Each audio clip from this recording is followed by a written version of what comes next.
Okay, welcome to It's the Food, It's the Food, It's the Food. This is episode 4. If you're following along, if you've been following along with this, I had my son yesterday, or earlier in episode 3. I thought it might help me, but it actually threw me off a little bit. It's my dream to be a YouTube content creator, and the best advice that I received was just hit play or hit record and start doing it. And so I've got myself set up with this OBS and some pictures and a scanner, and we'll just improve. We'll just make it better and better, hopefully each time out. I just want to go over kind of where I'm at with all this because we're about to move forward to the main point of this series and of me gaining weight, becoming obese, losing weight, gaining weight, and the reason behind it. But just to recap all the different things that are going on here that it's not what I want. To recap everything, let's see. This person here, I never met. This is my grandfather, my father's father, died of a heart attack in March 19th. I got that wrong in episode 2. March 19th, 1944. Got up on a Sunday morning, took a bath, getting ready to go to church. In the bathtub, clutched his chest and died of a heart attack. So, never met him. This here is my grandmother. It's my mother's mother. She died a slow, painful death of breast cancer in 1946, I think, and about the age of 50 or 51. And I never met her. And my mother would go on to live with her sister. Here, this was Nana, and this is another sister. This was Myrrh. And my mother would go on to live with her, and she lived to be about 89, and she lived to be 82. She died of cancer. I think she just died of natural causes. So they weren't the healthiest people, but they lived, and they had a life. They had a long life. Let's see who's next. Well, this is my grandmother. She lived to be 68 years old, almost 69, or 67. She dropped dead right in front of me of a massive stroke. She had a brain hemorrhage and died on May 19th, 1969. And so she was gone. There's my father, who, we'll bring up this one right here. He died of lung cancer in 1976. I was by his side every minute. Of that whole ordeal. I was 13, and in the summer I turned 14, and he was a heavy smoker, and he had been an athlete in high school, a football player. He was in combat veteran of Korea, but I never saw him exercise. He ate whatever he wanted. He was never heavy. But I smoked 3-4 packs a day. That probably helps with that. So he was gone when I was 14. These guys here, my little sister, the youngest, ended up living with my mother. He went to a foster home and would later adopt him. Wonderful people. She lived with a very nice family, and then went to college, put herself through college, and went on to have still a nice career with a big company. And I was getting Husky. That was the word. I remember that leisure suit, that nice 70s leisure suit. That was a 20 Husky. That was my size. And I started to. This is the 5th grade. My mother left my father. That was that year. This is when I started to get Husky. I didn't really get heavy. I didn't really have a gut, but I started to fill out a little bit because I lived on basically snack cakes and processed food and sugar sweetened cereals and fast food, McDonald's and Burger King and diner food, and occasional Howard Johnson's and I also, until I actually lived there, but I went and these guys here.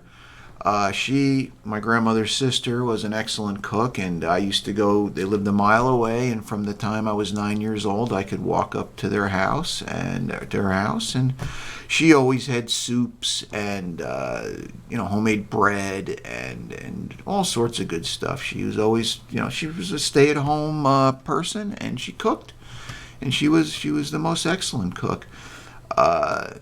She lived to be 60, maybe 66, 67, and died of emphysema and cancer. She lived to be 99. She was the fittest of all. She exercised. She ate right. She understood nutrition. She started working out with weights in the 70s, way before it was fashionable. He worked until he was 80. He lived to be 89. He up until the end he got very frail, but he was a self-proclaimed health food nut, and he basically lived on potatoes and vegetables and baked potatoes and salmon. He ate salmon every day. He gave up chicken. He gave up no red meat. I never knew him to eat red meat, but he used to eat chicken and turkey. But eventually, it was just farm-raised salmon, and he ended up getting prostate cancer at one point, but he was able to beat that. So, as I come into the 80s, let's see. I get actually these guys. I lived at their house after my father died. After I lived in a foster home, and they threw me out, rightfully so. I was out of control. They have a son. This guy right here, who really became one of my biggest supporter, closest friends. I just love this guy more than anything. I don't talk to him today, sadly, but in those days, he was just the coolest and the best guy ever, and he had an interest in health, and really we'll get into that in these later episodes, in the next few episodes of how that all started to happen. But let's see, I forgot to hit the stopwatch. So that was him. So we get into the 80s. I'm on my own. I live on my own. I'm starting to work in restaurants. I don't have really any pictures of myself during that period. If it would be my sister, somebody would, but not me. I don't have any photographs.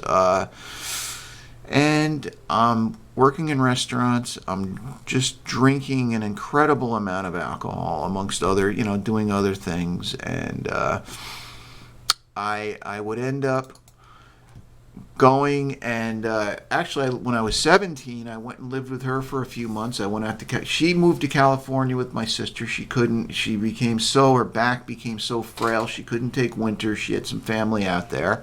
She moved out to California and she was always a hard worker. Was a very smart woman. Got a good job at Rockwell International as executive secretary, and I stayed with her for a little bit and talked to her. I mean, it was a love-hate relationship, for sure. But after my father died, didn't talk to her for a number of years. But that was it. So as we start to move forward, I did not want to be heavy, and the reason is that my father, when he was dying, when he had the cancer, when my father had the cancer, he said, to me, if I'd only met the right woman, I would have become the man I was supposed to become. So I had this mythical idea that I was gonna, I would meet somebody and I would change my life and make me successful and make me the man I was supposed to be. And I knew I couldn't be obese. I couldn't be heavy and do that. Maybe I could drink a little bit. I knew I drank way too much, but the underlying, which I didn't share with anybody, and this may be one of the first times I've ever really opened up about this, I did not want to be obese in the worst way, because of the way he teased me when I was in the 5th grade and the stuff he had said to me. and I leaned out a little bit. I played football, Pop Warner football. I was an active kid. I rode bikes. I was back in those days. There was no video games. You played sports every day. I played a lot of pickup basketball, and was always fairly active. And until I said, until my 20s. And but that was the motivation. I did not want to go through life, being overweight, and so that was the motivation, really. And as we go into the 80s in the next episode, and I guess I don't really I have pictures of after I went in the army, but before I went in the army, it was the first time I ever really got a big gut, and I really started to get heavy, and I didn't know what to do. And I said, other than books, that's the only way. Maybe if you watched C-SPAN on, the government channel that played, they would have book reviews and authors. I mean, how else, or, Sunday morning TV, how else would I have heard of some of the people that eventually had the information that I needed? There was the way, the common wisdom to lose weight is what I did was just eat less, restrict your calories, and exercise more. And so was really how I did it for so many years. And so that's what we'll be getting into next. Is not there I am in 1984. That is April of 84, when her aunt died. One of them that left the Murr, the one that left her all the money. We were up at her house. She inherited her house and all her money and everything. So that was really me just out of the army right there. And so I have no before pictures, but I was probably, first time, in the 220s. I was in terrible shape before I went, and that was, to me, I went in the Army Reserve, and that to me was the solution. So we will get very in depth into that, into those weight gains and weight losses, and how that all worked out. So again, if you're watching this, down the road, once I promote this, and you like what you see, you like me, you want to, you like content like this, then please like the video, please subscribe, and please comment, anything. I can take it, whatever it is you'd like to say. And so that's it. Out.